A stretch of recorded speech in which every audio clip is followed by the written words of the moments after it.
On va parler des meilleurs micros pour faire du streaming, pour discuter avec des gens sur les jeux vidéo, sur Discord. Je t'ai dit que j'avais un Discord. D'année en année, ça s'améliore les micros. Il y a vraiment moyen d'avoir quelque chose d'ultra qualitatif sans mettre une fortune là-dedans. Je vous préviens tout de suite, le Shure SM7B n'est plus dans le classement des meilleurs micros parce que maintenant il y a des trucs qui valent 5, 6, 7 fois moins cher et qui font aussi bien ou alors très très proches. Comme d'habitude, vous retrouvez les liens et les références de tous les micros que je vous recommande dans la description de la vidéo. Je vais aussi vous présenter quelques petites interfaces audio si vous voulez utiliser un micro en XLR. Et pareil pour les bras de micro, si vous voulez un bras de micro. Je vais vous expliquer déjà comment bien choisir son micro. Je vous présenterai les bras de micro, les interfaces et ensuite les différents micros. Et à la fin, le plus important de la vidéo, j'ai fait un test où j'étais à 5 cm du micro, un test où j'étais un petit peu plus loin à 15-20 cm et un test où il y a un bruit sonore dans la pièce, un gros souffleur chauffage. Je vous ai mis des petits chapitres si vous voulez avancer directement à une partie de la vidéo. Dites-moi dans les commentaires quel est le micro que vous trouvez le plus intéressant. Pour ma part, je trouve que le meilleur c'est le micro Tonor. Vous verrez vraiment à 60 €, il est incroyable. Je vous envoie tout de suite le sponsor de la vidéo et on enchaîne juste après avec les choses importantes à bien vérifier pour bien choisir correctement son micro. La vidéo d'aujourd'hui est sponsorisée par CD Key Offer. C'est un site qui vous permet d'acheter des clés à des prix intéressants pour des logiciels. Et là, je vais vous parler en particulier des licences pour Windows 10, Windows 11 et Office. Vous retrouvez les liens dans la description en bas de cette vidéo. Et sur ce site, vous allez pouvoir acheter vos clés Windows pour environ 15 à 20 €. Il suffit de cliquer sur le lien qu'il y a dans la description, d'ajouter le logiciel dans le panier et de se connecter à son compte ou d'en créer un pour ceux qui n'en ont pas encore. On ajoute ensuite le code GU20 qui vous permet d'avoir une réduction de 20% sur le prix affiché sur le site. Une fois le paiement effectué, on attend 1 à 2 minutes et on peut ensuite aller dans le User Center, c'est là qu'on retrouve toutes les clés qu'on a achetées. Il suffit ensuite de copier la clé, d'aller dans les paramètres d'activation de Windows et de coller la clé et le Windows sera activé. Alors, pour bien choisir son micro, le premier point, c'est quel type de micro c'est. Vous avez des micros à condensateur et des micros dynamiques, c'est bien important de choisir l'un ou l'autre en fonction de la situation dans laquelle on va se trouver. Donc le micro à condensateur, il capte un large éventail de fréquences et il est très sensible. Donc c'est idéal quand on est dans un environnement contrôlé, par exemple des studios, des pièces silencieuses avec un traitement acoustique, et c'est parfait pour des applications comme du podcasting ou du chant par exemple, mais ça peut capter beaucoup les bruits environnants. À l'opposé, vous avez les micros dynamiques, qui eux sont un petit peu moins sensibles que le micro à condensateur, donc il est meilleur pour les environnements bruyants. Typiquement, vous êtes streamer au The Event et il y a plein de gens qui crient autour de vous, vous allez plutôt choisir un micro dynamique comme celui que j'utilise actuellement, le micro de chez Elgato, parce qu'il va moins capter les bruits dans la pièce. Deuxième point important, ça va être la directivité. Donc le cardioïde, ça va capter sur l'avant du micro et tout ce qui sera autour, derrière le micro, sera beaucoup moins capté. Omnidirectionnel, pour le coup, ça va être une captation à 360 degrés autour du micro. Donc typiquement, un micro qui va capter en omnidirectionnel, ça va être intéressant si vous mettez un micro sur une table et que vous faites une conversation à plusieurs par exemple. Le bidirectionnel, ça va être intéressant pour des interviews, ça va capter à l'avant et à l'arrière du micro. Donc vous mettez un micro, vous êtes en train d'interviewer par exemple une personne et ça va très très bien capter les deux. Ou si jamais il y en a qui font des lives à deux, ça peut être intéressant. Le dernier, ça va être le supercardioïde. Donc vous voyez, le cardioïde, c'est intéressant quand on veut enregistrer le son qui passe vraiment devant. Donc si vous êtes une ou deux personnes, ça va être intéressant. Vous avez le supercardioïde qui lui va vraiment choper encore plus proche le son et beaucoup moins sur les côtés, encore moins à l'arrière. Et donc ça, c'est vraiment les supercardioïdes quand on est solo derrière son micro. Point numéro 3, ça va être la connectique. Ça aussi, ça va définir pas mal de choses. Vous avez des micros comme celui-ci qui est en XLR. Donc là, il y a un câble XLR qui sort et qui vient se brancher sur une interface USB. Cette interface USB, elle va récupérer le signal sonore du micro, elle va faire tout le traitement et elle sera en général connectée en USB sur le PC pour transmettre le son, une fois qu'il aura été traité dans la carte son. Sinon, vous avez les micros qui sont directement en USB et là en fait vous avez juste un câble USB qui sort du micro, qui vient se brancher sur le PC. En fait, tout le traitement du son va être fait à la base par le micro et votre PC il recevra directement le son en numérique via le câble USB. Donc attention, si vous prenez un micro en XLR, alors souvent ça permet de faire pas mal de petits réglages, des choses intéressantes sur le son, mais du coup on se retrouve à devoir prendre une interface USB XLR pour pouvoir ensuite récupérer le son sur le PC, alors que ceux qui sont en USB, c'est plug and play, on branche le micro en USB et ça marche nickel. Autre chose d'intéressant, ça va être les contrôles supplémentaires qu'on va avoir sur le micro. Typiquement, vous voyez, ce micro il est en XLR et il y a juste un câble à brancher, on n'a rien. Vous avez des micros, il y a un petit bouton mute, donc en général c'est les micros qui sont en USB. Donc ça c'est assez intéressant et c'est des petites choses qu'on peut prendre en compte qui sont intéressantes à gérer. Quand on s'achète un micro, c'est vrai que c'est toujours intéressant d'avoir un bouton mute pour éviter d'avoir à le muter directement sur Discord, dans le jeu ou directement dans Windows. Le point suivant, ça va être la qualité de construction et le confort d'utilisation du micro. Donc là, ça va être la matière polymère qui est utilisé pour la construction. Si c'est tout en métal ou tout en plastique, c'est pas du tout la même qualité ni même la même solidité si on veut garder longtemps son micro. Vous avez aussi des fois un pied qui est fourni avec, des fois c'est un pied stable qu'on pose sur le bureau, des fois vous avez directement un bras qui est fourni avec, donc ça c'est des choses importantes à prendre en compte. Et puis même à l'intérieur, des fois vous avez une suspension, de manière à ce que si je mets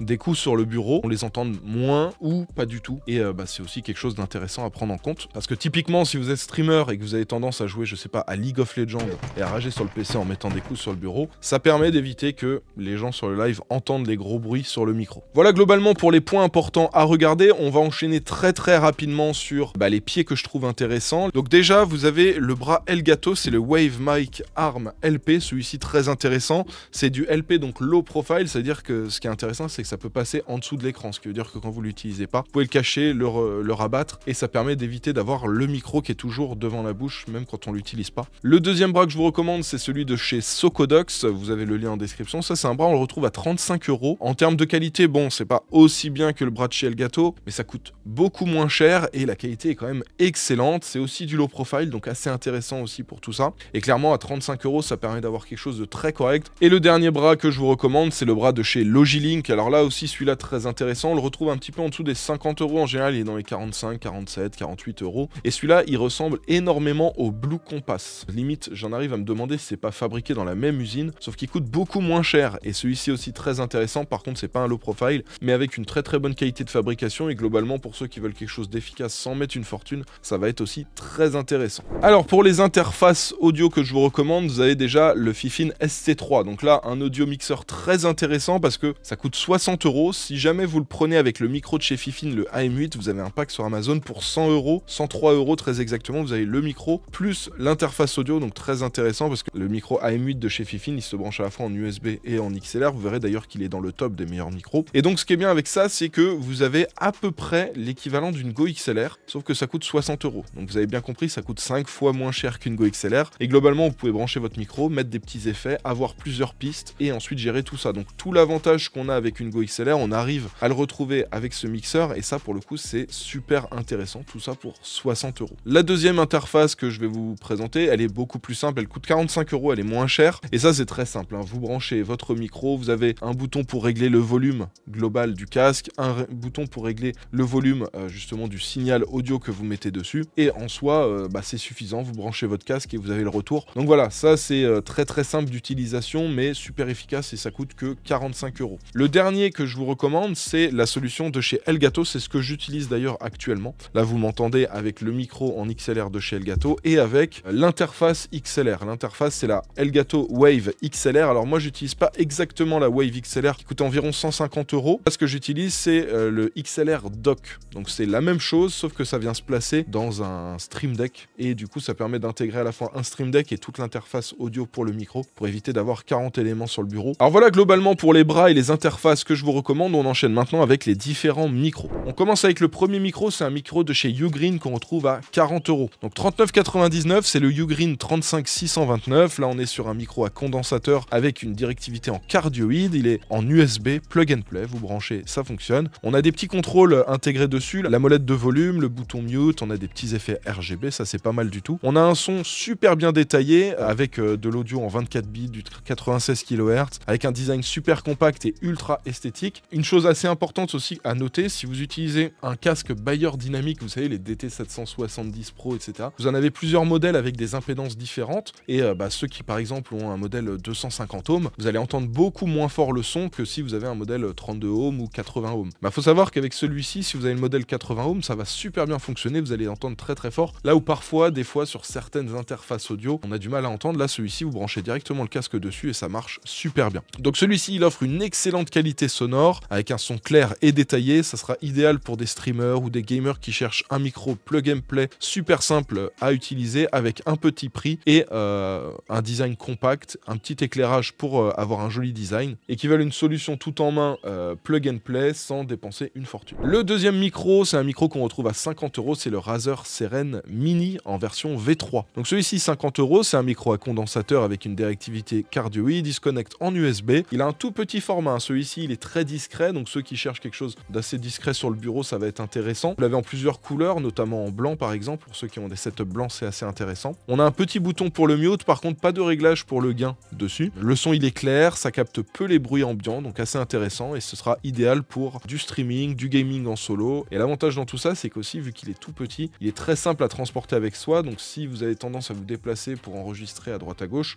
ça prendra pas beaucoup de place dans le sac, et ça prendra pas trop de poids non plus. Alors le suivant, il est au même prix, c'est le Fifine AM8. Alors celui-ci, c'est celui dont je vous ai parlé un petit peu plus tôt. Vous savez, vous avez l'interface de chez Fifine qui vaut 60 €. Vous avez le micro Fifine AM8 qui vaut 50 €, ou vous avez le pack micro plus interface qui vaut 100 €. Ça permet d'économiser une dizaine d'euros, donc assez intéressant. Et pourquoi vous avez un pack où il y a l'interface audio? C'est parce que ce micro, il est à la fois en USB et en XLR. Donc vous pouvez le brancher en USB si jamais vous voulez quelque chose de très très simple. Ou alors, le jour où vous avez envie, vous pouvez investir dans une petite interface audio, notamment celle de chez Fifine, et ça vous permet de le connecter en XLR dessus et de faire tout le traitement du son directement avec l'interface. Donc ça, très intéressant. On est sur un micro dynamique avec une directivité cardioïde, donc comme je vous l'ai dit, niveau connectique, c'est de l'USB et de l'XLR. On a un bouton mute sur le dessus, une prise casque pour le monitoring, on a une molette pour le gain. Le micro, globalement, a une construction plutôt robuste, le son il est naturel et c'est bon pour de l'enregistrement. Donc ça, pareil, ce sera très très bien pour du streaming, du podcasting et même pour un usage pro à partir du moment où on l'utilise en XLR avec une bonne interface audio. On augmente un petit peu le prix, on arrive à 60 € et là on arrive sur mon gros coup de cœur de l'année. Là clairement, là, ce micro, j'en ai entendu parler nulle part. Je l'ai un peu commandé par hasard pour faire des tests et comparer, tester des nouveaux modèles qui étaient arrivés depuis l'année dernière. Et quand je l'ai testé, j'ai été bluffé par la qualité audio de ce micro. C'est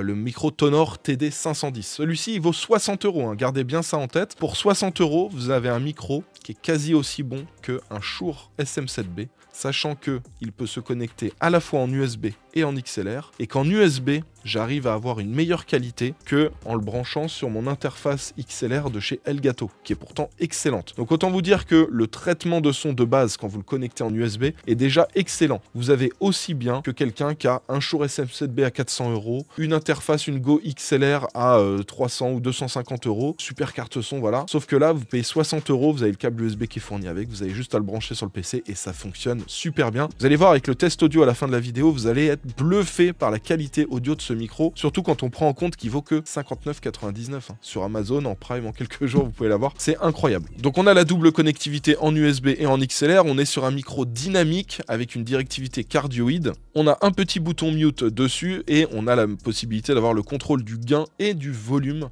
directement sur le micro. Bien sûr, ça marchera si vous connectez le micro en USB. On a une qualité de construction qui est vraiment solide, tout en métal, très adapté pour les débutants qui auront tendance à emmener un petit peu partout leur micro et qui veulent éviter qu'ils s'abîment avec le temps, parce que quand c'est en plastique, c'est beaucoup plus fragile. Et clairement, avec ça, ça va être parfait pour ceux qui veulent faire des podcasts, ceux qui veulent faire du streaming, ceux qui veulent streamer dans des environnements où il fait beaucoup de bruit. Si par exemple, vous êtes dans une pièce comme au The Event, il y a plein de bruit autour de vous, vous prenez ce micro-là, on va très très peu entendre les bruits de fond. Donc voilà globalement un micro à un très petit prix, avec une qualité incroyable, un traitement très très bon, une double connectivité, ce qui veut dire que dans un premier temps, vous pouvez l'utiliser en USB. Si jamais vous voulez aller un petit peu plus loin, faire des petits traitements, des effets sur la voix via une interface audio, ce sera possible par la suite. Mais de base, vous avez déjà un son excellent. En plus de ça, il est ultra polyvalent parce que même dans des espaces bruyants, ça va super bien fonctionner. Et ça coûte que 60 €. Voilà pourquoi, pour moi, là, c'est vraiment le coup de cœur, le micro parfait qui va correspondre à l'utilisation de beaucoup d'entre vous. Toujours au même prix, 60 €, on retrouve le HyperX Solocast. Alors celui-ci, micro à condensateur avec une directivité cardioïde. Celui-ci, il se connecte uniquement en USB et on a un petit bouton mute tactile dessus. On est sur une petite construction légère mais solide avec un son très très clair. Ce sera très bien pour les streamers, les podcasters qui sont débutants. C'est très facile à utiliser au début, pas besoin forcément de faire des réglages audio dessus parce que le son par défaut est déjà très très bon. Donc là, c'est comme pour le micro de chez Razer, ce sera très facile à transporter pour l'emmener un petit peu partout en événement. Juste après, on retrouve le Fifine K658. Donc là, c'était mon gros coup de cœur d'il y a 2 ans. D'ailleurs, j'ai vu que maintenant c'était un des best-sellers sur Amazon depuis que j'avais commencé à vous en parler. Donc ça fait plaisir, beaucoup d'entre vous l'ont découvert via mes vidéos. Maintenant, tout le monde le recommande, donc c'est super positif. Donc là, le prix a quand même pas mal évolué depuis ces 2 ans et demi dont je vous en ai parlé. À l'époque, ça coûtait dans les 85, 90 €. Il y avait souvent des petits codes promo sur Amazon. Là, maintenant, le prix, il est plutôt aux alentours des 70 €. Donc c'est plutôt cool. Le prix a baissé, donc le micro est d'autant plus intéressant. C'est un micro qui se connecte en USB uniquement, mais on a tout un traitement qui est fait dessus. Là aussi, c'est un micro dynamique avec une directivité cardioïde. Donc là, pareil, pour des événements bruyants, ça va être très très bien dans un espace, une pièce où il y a du bruit ambiant. C'est très très bien. D'ailleurs, moi, c'était le micro que j'avais utilisé quand j'avais été à un événement caritatif en Belgique. Il y avait tout le monde qui criait autour, beaucoup de bruit. Et quand j'avais regardé les replays de mes lives, j'avais entendu la qualité. Je m'étais dit, c'est incroyable. On n'entend quasiment pas les gens qui crient autour. Donc très intéressant quand vous êtes dans un environnement bruyant. Donc le traitement du son est très très bon. Vous pouvez brancher votre casque dessus pour avoir le retour en direct dans les oreilles. Il y a un petit bouton mute, un bouton pour gérer le volume du casque. Donc voilà, un micro qui va être très complet. On a même un petit peu de RGB dessus. Pour les fans de RGB, c'est toujours un plus. Donc voilà, un micro très intéressant qui était déjà très intéressant il y a 2 ans et qui en soi l'est encore plus aujourd'hui étant donné que le prix a baissé, qu'on le retrouve aux alentours des 70 € régulièrement sur Amazon. Donc voilà, un micro que je vous recommande toujours. Mais attention, depuis que le Tonor est arrivé dans le jeu, là ça change beaucoup de choses et on va dire qu'il a un nouveau gros concurrent. Avant, mon coup de cœur c'était celui-ci, le Fifine K658, et maintenant on va dire qu'il y en a un qui arrive dans le classement et qui lui fait du tort, c'est le micro de chez Tonor qui est vraiment incroyable. Le micro suivant, c'est le Audio-Technica AT2020. Alors ça, c'est un micro qui existe depuis un paquet d'années, c'est un grand classique pour les micros. Celui-ci, c'est un micro uniquement en XLR, donc à connecter uniquement sur une interface. Il me semble que vous avez une version USB qui existe, mais moi, celle que je vous recommande, voilà, c'est la version XLR. C'est un micro qu'on retrouve aux alentours des 100 €, un micro à condensateur avec une directivité cardioïde. Alors en termes de contrôle, il n'y a pas grand-chose qu'on peut faire sur le micro, il n'y a pas de bouton de volume, il n'y a pas d'interface, de réglage, etc. Étant donné que le micro, il va être brut, on va le connecter directement sur une interface et c'est via l'interface qu'on va pouvoir faire tout un tas de réglages. Vous avez de base une excellente qualité audio, mais ensuite, il faut prendre en parallèle une interface audio qui va aller bien avec. Donc important de prendre une bonne interface audio adaptée justement à ce micro-là. L'avantage de ce micro, c'est qu'il offre une reproduction sonore ultra précise et très très claire. C'est idéal pour des applications professionnelles, par exemple des enregistrements studio, des podcasts, ou même par exemple pour des chanteurs, ça va être très intéressant. Ceux qui font un petit peu de chant et qui veulent enregistrer leur voix, ça va être un excellent micro pour ça. Et donc à condition de prendre une bonne interface audio en complément de ça, ça permet d'avoir un super combo et de faire quelque chose de très intéressant pour ces applications-là. Le micro suivant qui est au même prix, c'est le Rode PodMic. Donc là, un micro avec une excellente qualité de fabrication. On est sur un micro dynamique avec une directivité cardioïde et qui se branche en XLR uniquement. Attention, le micro est assez lourd, donc prenez un bras adapté, pourra supporter un micro assez lourd étant donné qu'il est tout en métal. Ce micro, ça permet d'avoir un son chaud, adapté justement à de la voix, si vous voulez un rendu un petit peu type radio, ça va être ce genre de micro qui vont être intéressants. Donc bien sûr, il faudra prendre une interface USB qui ira avec pour pouvoir récupérer le son sur le PC vu qu'il est uniquement en XLR. Comme je vous l'ai dit, la construction elle est métallique et ultra robuste et donc son design simple, ça le rend ultra durable et ultra fiable pour un usage professionnel. Typiquement ceux qui veulent se lancer par exemple dans un nouveau podcast pro et qui vont avoir une pièce où il va y avoir tous les jours des tournages, des enregistrements de podcasts et que les micros vont être ultra utilisés, ultra manipulés par les gens. Si vous voulez quelque chose de solide qui va tenir dans le temps, ça va être intéressant. Le prix reste correct parce que si vous avez une utilisation professionnelle de tout ça, ça veut dire que normalement vous avez un petit business qui tourne autour et là c'est 100 € pour un micro. Si vous voulez vous faire par exemple un setup de podcast avec 4 micros, ça vous fait 400 € de micro, ça reste correct. Sachez que vous avez aussi des interfaces, là on est sur un micro Rode, mais vous avez des interfaces qui existent où vous pouvez brancher 4 micros. Vous avez ça chez Rode justement et c'est super intéressant. Après vous pouvez brancher aussi les 4 casques dessus pour avoir les 4 retours des micros. Voilà, super intéressant, je vous laisse vous renseigner là-dessus, mais ceux qui veulent se lancer sur un podcast, on va dire que c'est là-dessus moi perso que je partirais. Ou alors si vous avez un beaucoup plus petit budget, vous pouvez peut-être partir sur le micro de chez Tonor qui est très intéressant, qui est beaucoup moins cher, qui n'a pas besoin d'interface audio, il y a juste besoin de le brancher sur un PC. Mais voilà, ceux qui veulent aller un petit peu plus loin, on va dire que le PodMic sera un super choix. Juste après on retrouve le Elgato Wave DX. Alors ça c'est personnellement le choix que j'ai fait parce que à l'époque j'utilisais un Shure SM7B. Quand le modèle de chez Elgato est arrivé, le Wave DX, je me suis dit mais ce micro est incroyable, il coûte 100 €. Alors à l'époque il coûtait un petit peu plus cher, je crois que de mémoire il coûtait 120 ou 130 €. Là il coûte plus que 100 € maintenant.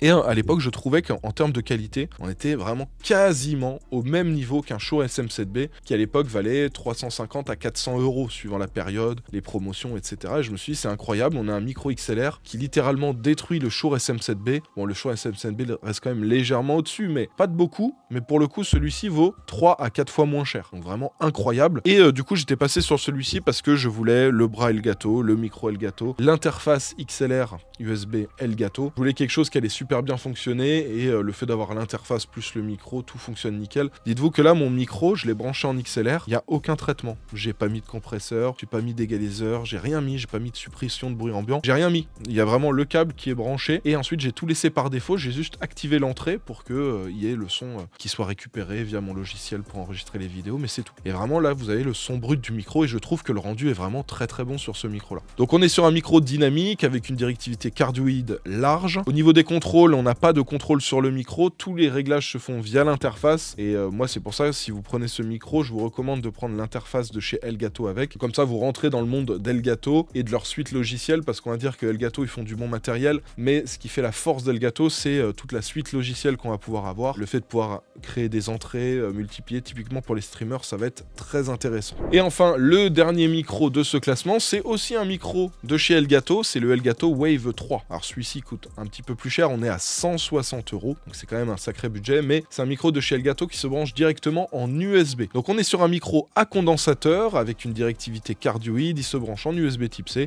On a une petite molette pour le réglage du gain, le réglage du volume du casque, on a le monitoring mixé aussi qui est possible, et on a un petit bouton mute dessus. On a un son d'excellente qualité, un son cristallin avec la fonction clip guard pour éviter la saturation. Et ça va être un micro qui sera parfait pour les streamers et les créateurs de contenu. Clairement, le point positif, ça va être le logiciel Wavelink, hein, comme je vous l'ai dit. Vous allez avoir tous les réglages que vous pourrez faire, ce sera reconnu directement dans le Stream Deck pour régler les volumes. Vous pourrez ensuite régler votre lampe si vous avez une lampe Elgato. Voilà, c'est fait pour avoir un environnement Elgato et que tout fonctionne super bien ensemble. Étant donné qu'en plus, il se connecte uniquement en USB, ça permet d'avoir directement tout le traitement qui est géré par le micro. Pas besoin d'interface en plus. Donc clairement, ça va être le micro que je vais recommander fortement à tous les streamers, podcasteurs et créateurs de contenu. Et voilà globalement pour les 10 micros que je vous recommande. Alors dites-moi ce que vous en pensez et je vous laisse tout de suite avec le test sonore. Dites-moi juste après dans les commentaires quel est le micro que vous préférez, vous trouvez le plus intéressant. Vous dites, il a cette qualité-là, il est à ce prix-là, c'est incroyable. Voilà, dites-moi tout ça dans les commentaires,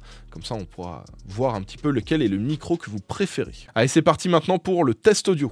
Un robot ne peut porter atteinte à un être humain, ni restant passif laisser cet être humain exposé au danger. Un robot ne peut porter atteinte à un être humain, ni restant passif laisser cet être humain exposé au danger. Un robot ne peut porter atteinte à un être humain, ni restant passif laisser cet être humain exposé au danger. Un robot ne peut porter atteinte à un être humain, ni restant passif laisser cet être humain exposé au danger. Un robot ne peut porter atteinte à un être humain, ni restant passif laisser cet être humain exposé au danger. Un robot ne peut porter atteinte à un être humain, ni restant passif laisser cet être humain exposé au danger. Un robot ne peut porter atteinte à un être humain, ni restant passif laisser cet être humain exposé au danger. Un robot ne peut porter atteinte à un être humain, ni restant passif laisser cet être humain exposé au danger. Un robot ne peut porter atteinte à un être humain, ni restant passif laisser cet être humain exposé au danger. Un robot ne peut porter atteinte à un être humain, ni restant passif laisser cet être humain exposé au danger. Un robot ne peut porter atteinte à un être humain, ni restant passif laisser cet être humain exposé au danger. Un robot ne peut porter atteinte à un être humain, ni restant passif laisser cet être humain exposé au danger. Un robot doit obéir aux ordres donnés par les êtres humains, sauf si de tels ordres entrent en contradiction avec la première loi. Un robot doit obéir aux ordres donnés par les êtres humains, sauf si de tels ordres entrent en contradiction avec la première loi. Un robot doit obéir aux ordres donnés par les êtres humains, sauf si de tels ordres entrent en contradiction avec la première loi. Un robot doit obéir aux ordres donnés par les êtres humains, sauf si de tels ordres entrent en contradiction avec la première loi. Un robot doit obéir aux ordres donnés par les êtres humains, sauf si de tels ordres entrent en contradiction avec la première loi. Un robot doit obéir aux ordres donnés par les êtres humains, sauf si de tels ordres entrent en contradiction avec la première loi. Un robot doit obéir aux ordres donnés par les êtres humains, sauf si de tels ordres entrent en contradiction avec la première loi. Un robot doit obéir aux ordres donnés par les êtres humains, sauf si de tels ordres entrent en contradiction avec la première loi. Un robot doit obéir aux ordres donnés par les êtres humains, sauf si de tels ordres entrent en contradiction avec la première loi. Un robot doit obéir aux ordres donnés par les êtres humains, sauf si de tels ordres ordres entrent en contradiction avec la première loi. Un robot doit obéir aux ordres donnés par les êtres humains, sauf si de tels ordres entrent en contradiction avec la première loi. Un robot doit obéir aux ordres donnés par les êtres humains, sauf si de tels ordres entrent en contradiction avec la première loi. Un robot doit protéger son existence dans la mesure où cette protection n'entre pas en contradiction avec la première ou la deuxième loi. Un robot doit protéger son existence dans la mesure où cette protection n'entre pas en contradiction avec la première ou la deuxième loi. Un robot doit protéger son existence dans la mesure où cette protection n'entre pas en contradiction avec la première ou la deuxième loi. Un robot doit protéger son existence dans la mesure où cette protection n'entre pas en contradiction avec la première ou la deuxième loi. Un robot doit protéger son existence dans la mesure où cette protection n'entre pas en contradiction avec la première ou la deuxième loi. Un robot doit protéger son existence dans la mesure où cette protection n'entre pas en contradiction avec la première ou la deuxième loi. Un robot doit protéger son existence dans la mesure où cette protection n'entre pas en contradiction avec la première ou la deuxième loi. Un robot doit protéger son existence dans la mesure où cette protection n'entre pas en contradiction avec la première ou la deuxième loi. Un robot doit protéger son existence dans la mesure où cette protection n'entre pas en contradiction avec la première ou la deuxième loi. Un robot doit protéger son existence dans la mesure où cette protection n'entre pas en contradiction avec la première ou la deuxième loi. Un robot doit protéger son existence dans la mesure où cette protection n'entre pas en contradiction avec la première ou la deuxième loi. Un robot doit protéger son existence dans la mesure où cette protection n'entre pas en contradiction avec la première ou la deuxième loi.